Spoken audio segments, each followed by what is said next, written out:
You're watching Talking About. Today we are once again zooming in with people from Aid Center of Queens County.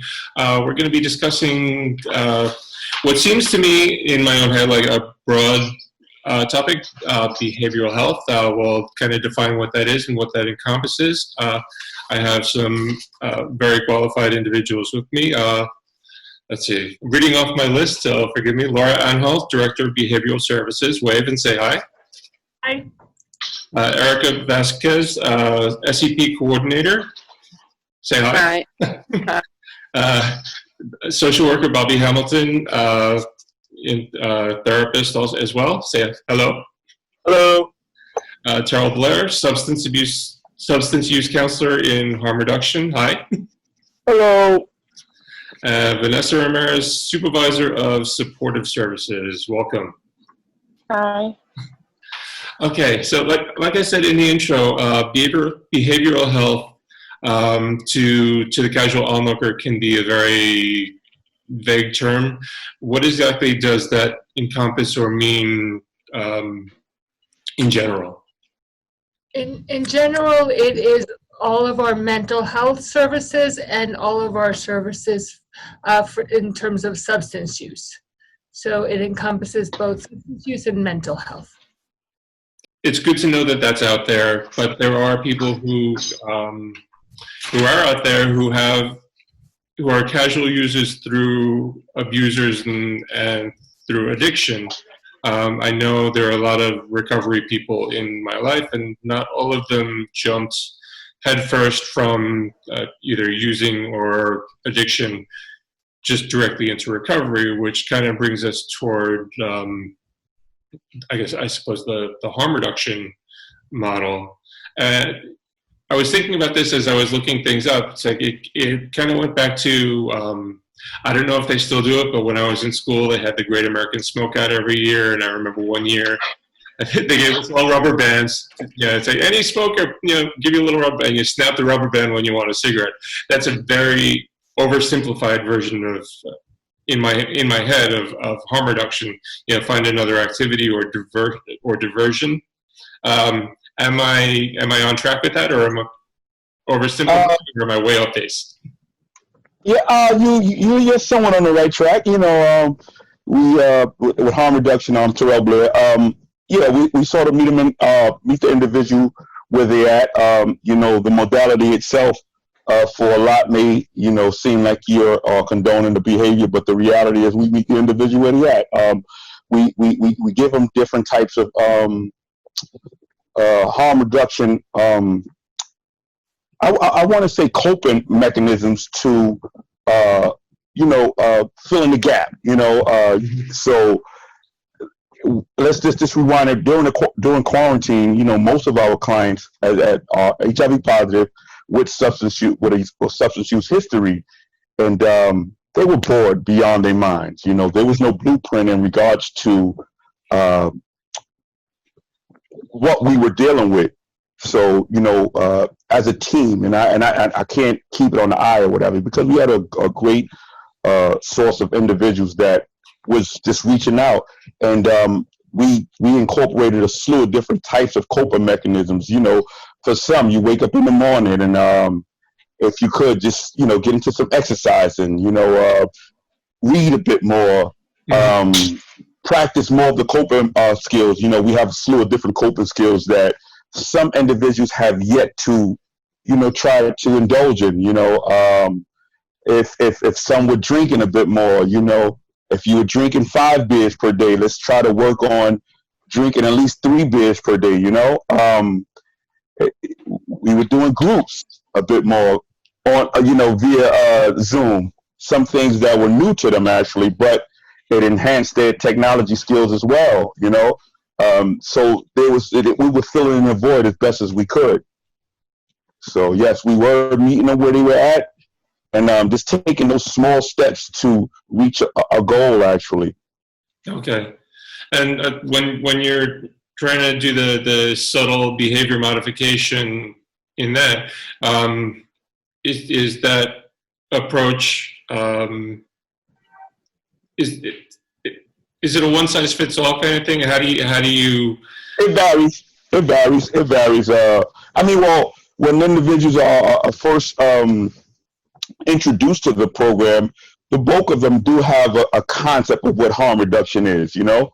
But it varies per each individual, depending on their behaviors, depending on the substance that they are using. And I'm just saying, from my perspective, there's other individuals that take on different approaches, but still follow the harm reduction modality. You know, once we bring them in, you know, we introduce, like I said, a slew of different tactics that would help them, you know, move forward. For some individuals, they absorb it quickly and apply it quickly. For some, it's such a process. You know, they'll revisit. If we're looking at just the stages of change, some individuals will walk that walk for a little while and relapse. We're not judgmental. We welcome them right back in. Listen, let's try it again. What did you do differently? What can we do as a team to help you, you know, take a different route? Right. Because, I mean, relapse is a part of a lot of people's story. It doesn't have to be part of everyone's story, but it is a part of a lot of people's story. Right. And yeah, that needs to be approached with compassion and understanding, and with as little judgment as possible. Right. I also want to say, to further answer that question, one of the biggest components in each of every one of our programs is that we're very much client-based. It's client-centered based. So, as Terrell was saying, what works for one individual may not always work for another. So it's just a matter of also allowing them to have that autonomy to decide what they think is best for them or what works for them. Mm-hmm. And then us as the professionals help understand, okay, how does this help you? So that we can also make sure that they are making the correct steps and, you know, taking the correct measures to overcome whatever situation it is that they're going through that moment. Right. And, yeah, like I said, it's not necessarily a one-size-fits-all kind of thing. So there's within the LGBT community and elsewhere, since I got out of my clubby days, the crystal meth problem exploded, and yeah, there's still a lot of IV drug use as well. And I don't know, sometimes one can lead to the other, sometimes not. But with different approaches and encouraging people to make healthier choices within the harm reduction model, that also includes healthier choices with regard to needles if they're still using. So I know that there's a syringe exchange program as well available. Correct. Yes. So hi, Eric again. So I'm the syringe exchange program coordinator. Well, as you said, our program, the main goal of our program is to target people who are injecting in drugs, but also we are open to serve anyone who basically using any type of substance. We are one of the largest programs in Queens. We have another program too. We currently serving over 1,300 participants during the year. So our program not necessarily only provide needle change services, but we also have a variety of other services. The kind of given the alternative to try different things, and also to set goals for themselves and where they want to go, right?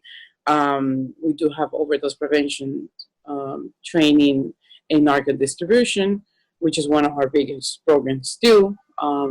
We probably maybe give out between 1,800 to 2,000 kits every year. And that's provided people as soon as they enroll in the program. That's part of prevention. So we want to make sure that they walk in out of the program with at least 1 or 2 kits on hand. And also being distributed throughout the year. Every time they come, we constantly check in on them. I think one of the biggest components is that individual counseling that we provide to them. And that's only based on the people working. Our program is a mobile-based program. So we park on 4 different locations in Queens. So we had to create a good with the population, with the community, and on every site. So they get to know us, they get to trust us, because that's one of the biggest things, build trust between us and the participants. We have also peers that most likely have come from the community and has been clients of us previously, so they really understand the program. They also have life experience, which is very important for us, so they can understand and relate with the participants. We have also buprenorphine prescribing recently added, not too long ago, maybe over a year now, which has been a great addition for our program. It can give them an opportunity to have another choice of treatment, right? And so our program is, like I said, not necessarily just hanging out with syringes. We also provide them with tools and options, right? So our staff will know, train to send people whenever they're ready to. As Terrell mentioned, it, we meet people where they're at. We go on their speed. It's most important than anything. So when people are ready to just, I'm ready, I need to get into a detox today, and we make sure that that happens, right? And so not, it takes a longer time. So we have a priority that we can mention later on, a lot of other services that to me has made the program the way it is, right? And offer the participants with different services that what they need. So syringe exchange, it has been in the agency since 2004, and it keep growing and growing, and we are hoping to keep adding other sites in Queens, because we know it's a lot of more services. Right. It's not, people hear the words and they have they're predisposed to an image of a certain type of person, and this affects every addiction can affect every person on every economic level, and it's not just what you might visualize from what you've been mistaught. Right. I've been mistaught as to what an addict is. And the addict wear suit and ties too. Oh, you better believe. Oh yeah. And I know within building trust within the community that's using, and also building trust within the community in general, because people hear syringe exchange or your drug outreach program, and that old image comes into mind, and it's the not in my backyard hairs on the back of people's necks go up. And how do you reach out to the community and reassure them? Well, I think the most important thing has been more the outreach, and it's more educate the community on substance use, right? And people who are discriminated against people who are using any type of substance, and I think it's more complicated when they see people injecting. We had situations where people were injecting on the street. Of course, that's something that the community don't want to be faced. They don't want that in their area. But I think the way that we have come up that is more like coming out, talking to the community, talking to leaders in the community. We had to come out and speak to, police enforcement, to talk about with sometimes business owners, because they tend to come and try to use their bathroom for to inject and stuff like that. So it's more educating them and trying to give them tools, and probably have them refer back to us, instead of rejecting, instead maybe you can go to this place and get help that way, and then we can provide the education that the participant might need. Sometimes we have been situations where people in the area, individuals that are injecting that are not even enrolled in our program, because they didn't even know that it's a syringe exchange program in the area. We have a mobile unit that has no logo, has really nothing to identify that is under our agency, and we made it so we give people confidentiality and privacy. And so sometimes it's not out there, the people in the area will know exactly what we do. We have a lot of people in the community comes to work and knock at their door and say, "What are you guys doing?" Well, Right. you know, Well, I mean, that's not only for the client's protection. That's for that's for everyone's protection, because if you put that on the side of a van, yeah, correct. People are going to panic. Exactly. The community automatically don't want to have to deal with that situation, even though they have the problem already in the neighborhood. Right. Right. It usually comes with where they have the issue, where the population is that we're targeting. So we come, as a way to provide services to help them to get off of what they're doing, or at least to do it in a safety way, right? And our main goal is more like provide tools, provide equipment, and provide everything in a way that they are doing it safely, right? We stop people from dying, overdosing in public bathrooms. So our approach is more like, these are the kids we're trying to get into the business and train their staff. If someone goes in their bathroom and overdose in their bathroom, so they can assess the situation instead of just call 911, and maybe that would be too late for a participant, So we also have done, I think the last thing we did like a year and a half ago was a healthcare fair, kind of, and then we invited the community in Jamaica to know about our program, because people might hear syringe injections and might think it's only the exchange situation, and it's a variety of services that have been provided on the program. So that was also in a way for the community to understand what we do and why we're doing it. Okay. And we have peers doing outreach in the area, getting people, not only trying to get people for the program, trying to it's also to providing education, to hand out a conduct kit to say, would you like to hear about what we do? You might have probably this situation at home, or you might know someone who is using, or, is injecting drugs. So this is what we do. This is how we do it. And so people tend to listen to try to have a better understanding what the program is about, and maybe become a little bit more understandable. We get people to stop and say, wow, I didn't know. I didn't know that's actually what you guys do. I thought you guys were condoning the use, giving them clean syringes to people so they can continue getting high or getting, and we're like, no, we also provide all these services. Right. With the goal. Right. Well, with the goal of guiding people to a healthier life and ideally a plan of recovery, and through that comes, there's not a one. People used to think that the 12-step program was the one-size-fits-all program of recovery for every form of addiction, and that's known to not be completely true anymore.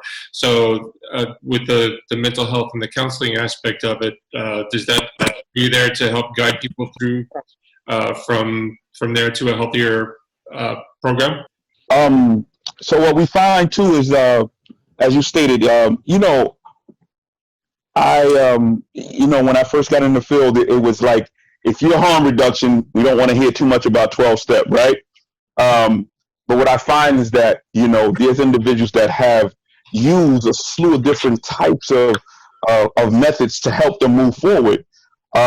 So when individuals are participating in our program, I just say, listen, take what will work for you and incorporate it into a format that will help you move forward, right? So there's individuals that still participate in some of these programs, right? And, at this point, once again, it's not about the judging. It's just about the education and incorporating tactics into their life that they have yet probably to, enforce in their life, So, I don't frown down on anything that would help them move forward. What we also found too is that, with that, when you look at mental health, we find that we were always, attacking the addiction aspect of it, and not looking at the post-traumatic stress disorders that occurred, or the trauma rather that occurred in their lives earlier. So we started looking at that as well. You know, the amalgamation of trauma and substance use, and it has been working. You know what I mean? We've been looking at their past, and I'm not saying that I'm a therapist actually, but there's a program that we use called Seeking Safety that has been helping a lot of the individuals as well as they move forward. It embodies a slew of different tactics that would help them, you know, move further away from trauma in their earlier years, face it, you know, deal with it, and move forward. And it's a process. It's a long process. I'm not saying, and once again, it varies per each individual. But you know, and stating, you know, also, you know, as you see, we have like a host of other types of programs that not only would help them, you know, just move forward, but just enhance their overall lifestyle as well, you know. So, Bobby, so how does your aspect of it come into play from the client perspective, when you're talking to someone, how are you guiding them? So yeah, I think what's nice about ACQC is that we have pretty much a one-stop shop model here. You know, in our various locations, we have a ton of programs that can treat every need. As you see, we have a lot of help for substance use from all aspects of the stages of change. And for those individuals, as you could imagine, there's a lot of co-occurring mental health and substance use stuff. So for those individuals who are seeking substance use help from harm reduction or syringe exchange, etc., they can refer right here to us in the same agency, and we can do our own assessments to see if there's some mental health stuff going on, and we are able to do the individual group therapy. We do all of our assessments. You know, we can do psychotropic medication management. We have psychiatrists here who can do their own evaluations and help the clients who need some medication assistance in their mental health journey. Just like the substance use programs, we do the Suboxone here and mental health as well, because it is we have a lot of mutual clients, overlapping clients who utilize services in both syringe exchange and harm reduction and come to mental health because they have a lot of complicated stuff going on. And what's nice is that we can all work together as a big team in treating the client as an individual and working with them on their individual goals. And we do that through, like I said, individual counseling, group counseling, crisis intervention when it's needed. We have services for those who are uninsured as well, some really cool programs who are uninsured, who are HIV positive. They qualify for a really cool program through some of our grant programs. And we can do some good treatment adherence for those who struggle with, you know, co-occurring mental health, substance use, HIV issues. Sometimes there's treatment adherence issues that we work with them on too. And it's really cool because we get to treat those with or without insurance. Right, because there's so much that goes on within what you do. I mean, there's the physical, the mental, and the environmental. Yeah, we don't have someone from housing here right now, but yeah, stable housing can, and we're going to talk about it in another show, but stable housing can be the foundation of moving toward a healthier life. Oh, absolutely. I mean, I really do believe in like the Maslow's hierarchy of needs. If you don't have your basic food, water, shelter, it's hard to get to some of that higher stuff when it comes to the mental health. We need to kind of work together, and that's what's great about ACQC is we have every program here to help that client get their basic needs met so they can work on that other stuff and get to, you know, a better quality of life. And that's our end goal. I feel like also to interject that I do agree with Bobby when he says that, you know, it is like a one-stop shop here.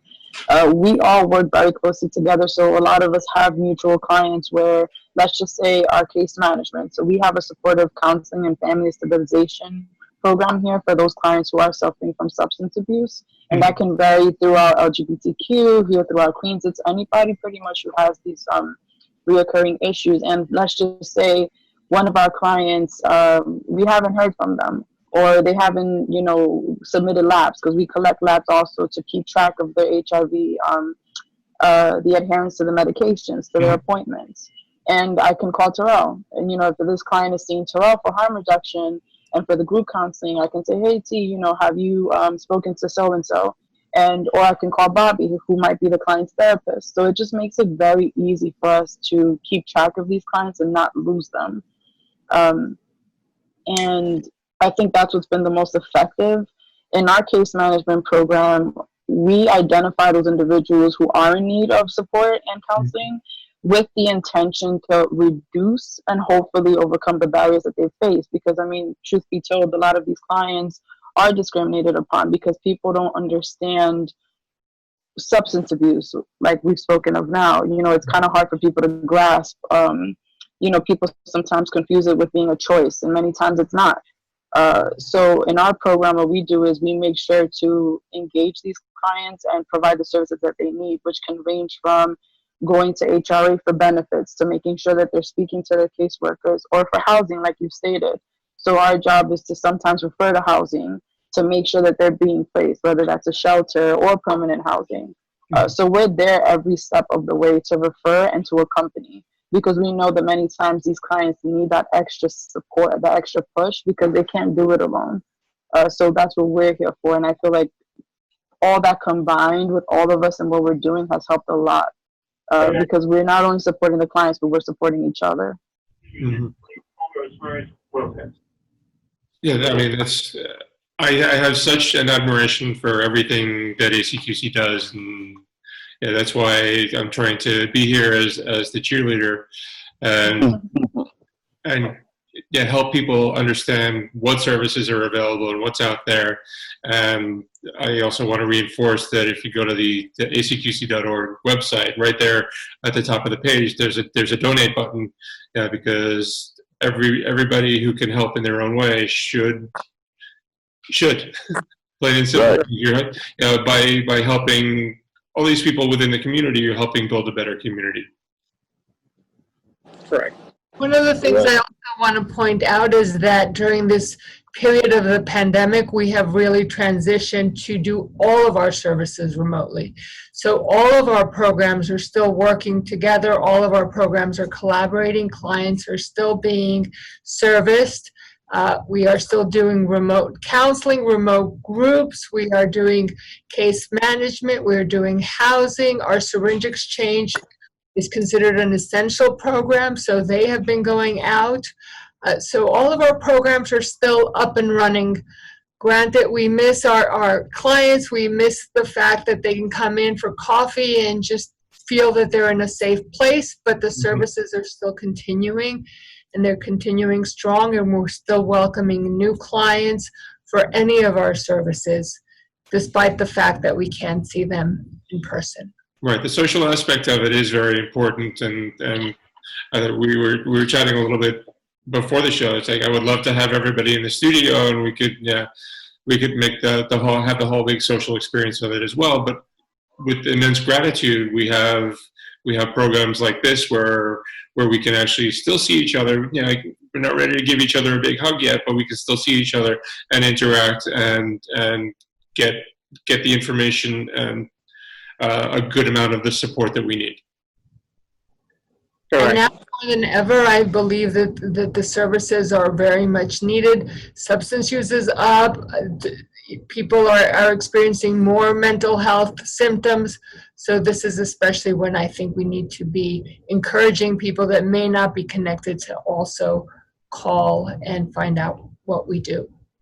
So, and that phone number is? 718-896-2500. Okay, and you can access just about everything that ACQC provides through there and through the website as well. Laura, is there anything, if you were to implore the viewers to anything, what would you I'm sorry, I didn't hear that. If you were to bang the drum for one essential service that we're talking about today, what would you plead? You know, I've been in this agency for 20 years because I believe that this agency really does what we need to be doing. People are so committed that work here. People are really believe in what we do. So I can't speak about one service. I think that what makes us what we are is our one-stop shop, providing clients feel safe coming to us. Many of the clients that we see have not felt comfortable going to other places. They don't feel welcome. They feel out of sorts. So having that place for people that haven't felt safe in other places, working collaboratively, it all works together. So one service needs the other. Our clients need all of them. So I think that what makes us so special. We also have primary care now. We have a pharmacy. You've mentioned housing. We have legal services. We have a food pantry. So it's all of that together that I think makes us so special. And the people that work here that really believe in what we do and welcome everybody with open arms. Okay, and it all comes together. And building the foundation, in my opinion, building the foundation of support and getting people the essential, physical, environmental, and mental helps to make people's lives that much better. I'm really grateful that everybody took the time out of their schedule to chat today. If there's anything, is there anything, I know you do a lot, is there anything that you feel that we've missed that you really want to get out there? I'm gonna start with Terrell. Is there any drum that we didn't bang today that we should really be shouting at the rooftops? No, I think we touched up on everything. There's an extra question, just ask me. Just ask, I'm here. Erica, what about you? If you were to shout something to the viewer right now, hey, this is what we do, please help us out, and we're here to help you, what do you think? Yeah, I think that it was two very important services that we missed to mention. It was we also providing HIV and hepatitis C testing at the mobile unit. Okay. And when people tested positive, we also have programs like the case management program that Vanessa mentioned. It's specifically to serve our participants, and of course, it's open to anyone in the community, but it's specifically targeting our syringe exchange participants. And also, we have a hepatitis C testing peer navigation program that is peer-based. It's also out there outreaching to people who have unknown status and would like to get tested, bring to the van, and the ones who are reported to be positive to provide follow-up and care after that. And we have the bigger transgender program in New York City. So we have over 450 transgenders enrolled in our program. So and most of them are Latinos and undocumented. So that makes it also a challenge for our program, since the services are very limited to them. And so we are working hard and trying to get more funding, working hard and trying to, get more resources where they can receive services. It's a supporter group that happens every Friday that we're doing it via Zoom at this point. They are happy to be able to see each other again. I think those are the services that I definitely wanted to mention and that we're very proud to have and helping to serve this community. Okay, I mean, Vanessa, I'm sorry, we kind of glossed over a lot of what you do, and that was just brought back. So, of what was just mentioned, how do people continue to access all that? So Erica highlighted the other programs that I also oversee. So with, for example, the Trans Latina group that we have, we do the weekly counseling, which is a group counseling every Friday from 6:30 to 7:30. And the topics vary, so it can be current events that are going on, and also educational events of, for example, how to adhere to medications, to teach them about the resources and the tools that they need in order to, be able to accomplish the goals that they have. I also oversee the Hep C peer navigation program, which we have our peers who are either personally lived experience or know someone close to them that has lived through those experiences, and they help each client navigate them to make sure that they're getting the care that they need. Sometimes it's through clients who have been out of care for many years, and we'll find them through outreach, and then we'll try to get them back to care. And then also the case management program, which we have about 85 clients right now in our caseload, and each client, it varies. And we provide, referrals, intake assessments, goal development, and we do this for 6 months, and every 6 months we reassess the client to make sure, that the goals are being tackled and being accomplished. And if that isn't the case, because everyone's different, we come up with different strategies, and we develop different ways to try to get them to, tackle these goals and get to where they need to be. Okay. And Bobby, I know you tie into so many, different areas, and guiding people through and accessing different programs. And in what we've spoken about today, it's like, what do you feel should be added to that? I just think that, like we said, kind of working together in these programs is super important. We do get a lot in mental health of clients who are newly diagnosed from education or the syringe exchange, who are tested. We get a lot of new clients who are recently diagnosed with an STI or HIV, or struggling with new substance use issue. And we get to work with them to kind of adjust to that, and how to cope with that new diagnosis, and how to work with the substance use as it might affect treatment. And I think, just to drive the point home that we do serve everyone. There's really not a single individual we wouldn't serve, whether HIV positive, LGBTQ, non-HIV clients. Here in mental health, we can see pretty much anyone who has mental health stuff going on. Okay, so it all ties together. And even though I did my best to do my homework over the various aspects of this topic, I learned a lot just from this conversation, and I know there's so much to get into that we don't have time to get into here, but people can go to the ACQC.org website and or call ACQC at 718-896-2500 and have access to all this information and all these services. And I know if there's not a service that's handled in-house, you refer people to where they need to go. And again, you're helping make people's lives better. And that's not just the clients that you serve directly, it's the indirect effects as well of the families, friends, and community overall. And I'm really grateful for everything that everybody here does. So thank you so much. Thank you. Thank you.